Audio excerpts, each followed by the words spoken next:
नमस्कार दोस्तों, आज की हमारी कहानी है कर्मों का हिसाब।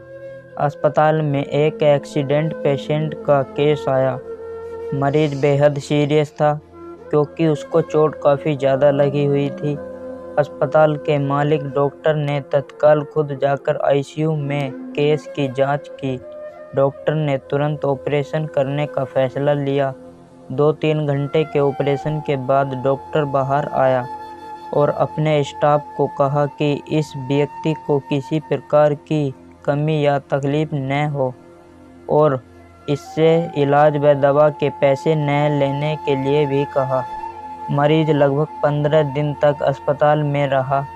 जब बिल्कुल ठीक हो गया और उसको डिस्चार्ज करने का दिन आया तो उस मरीज का लगभग 2 लाख रुपए का बिल अस्पताल के मालिक डॉक्टर की टेबल पर आया। डॉक्टर ने अपने अकाउंट मैनेजर को बुलाकर कहा, इस व्यक्ति से एक भी पैसा नहीं लेना है। ऐसा करो, तुम उस मरीज को लेकर मेरे चैम्बर में आओ। मरीज व्हील चेयर पर चैम्बर में लाया गया। डॉक्टर ने मरीज से पूछा, भाई मुझे पहचानते हो? मरीज ने कहा, लगता तो है कि मैंने आपको कब कहीं देखा है। डॉक्टर ने कहा, याद करो, आज से लगभग 4 साल पहले शाम के समय शहर से दूर उस जंगल में तुमने एक गाड़ी ठीक की थी। उस दिन मैं परिवार सहित पिकनिक मनाकर लौट रहा था क्योंकि अचानक कार से धुआं निकलने लगा और गाड़ी बंद हो गई। कार एक तरफ खड़ी कर हम लोगों ने चालू करने की बहुत कोशिश की, परंतु कार चालू नहीं हुई। अंधेरा थोड़ा थोड़ा बढ़ने लगा था और चारों तरफ जंगल में सुनसान सा था। परिवार के हर सदस्य के चेहरे पर चिंता और भय दिखने लगा था और सब भगवान से प्रार्थना कर रहे थे कि कोई मदद के लिए मिल जाए। थोड़ी ही देर में चमत्कार हुआ। बाइक पर आते हुए मुझे आप दिखाई पड़े।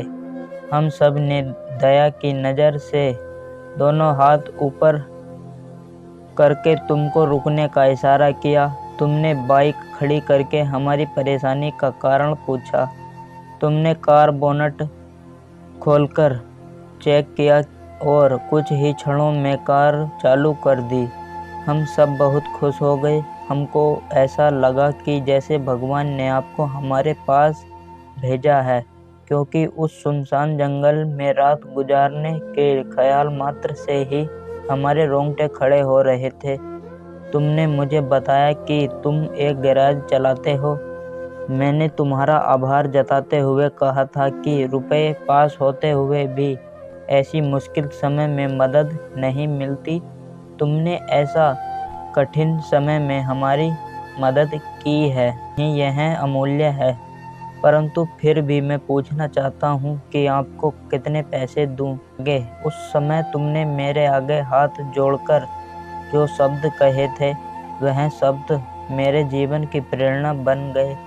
तुमने कहा था कि मेरा नियम है कि मैं मुश्किल में पड़े व्यक्ति की मदद के बदले कभी कुछ नहीं लेता।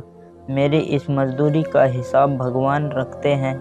उसी दिन मैंने सोचा कि जब एक सामान्य आय का व्यक्ति इस प्रकार के उच्च विचार रख सकता है और उनका संकल्प पूर्वक पालन कर सकता है, तो मैं क्यों नहीं कर सकता। और मैंने भी अपने जीवन में यही संकल्प ले लिया है। 2 साल हो गए, मुझे कभी कोई कमी नहीं पड़ी। अपेक्षा पहले से ही अधिक मिल रहा है। यह अस्पताल मेरा है, तुम यहाँ मेरे मेहमान हो और तुम्हारे ही बताए हुए नियम के अनुसार मैं तुमसे कुछ भी नहीं ले सकता। ये तो भगवान की कृपा है कि उसने मुझे ऐसी प्रेरणा देने वाले व्यक्ति की सेवा करने का मौका दिया।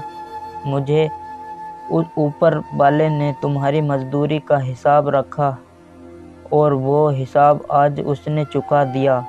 मेरी मजदूरी का हिसाब भी ऊपर वाला रखेगा और कभी जब मुझे ज़रूरत होगी वो ज़रूर चुका देगा। डॉक्टर ने मरीज से कहा, तुम आराम से घर जाओ और कभी कोई भी तकलीफ हो तो बिना संकोच करे मेरे पास आ सकते हो। मरीज ने जाते हुए चैम्बर में रखी भगवान कृष्ण की तस्वीर के सामने हाथ जोड़कर कहा कि हे प्रभु, आपने आज मेरे कर्म का पूरा हिसाब ब्याज समेत चुका दिया है। तो दोस्तों, आपको ये वीडियो अच्छी लगे तो वीडियो को लाइक, शेयर, कमेंट कर देना। चैनल को सब्सक्राइब कर लेना। मिलते हैं अगली वीडियो में, तब तक के लिए बाय बाय।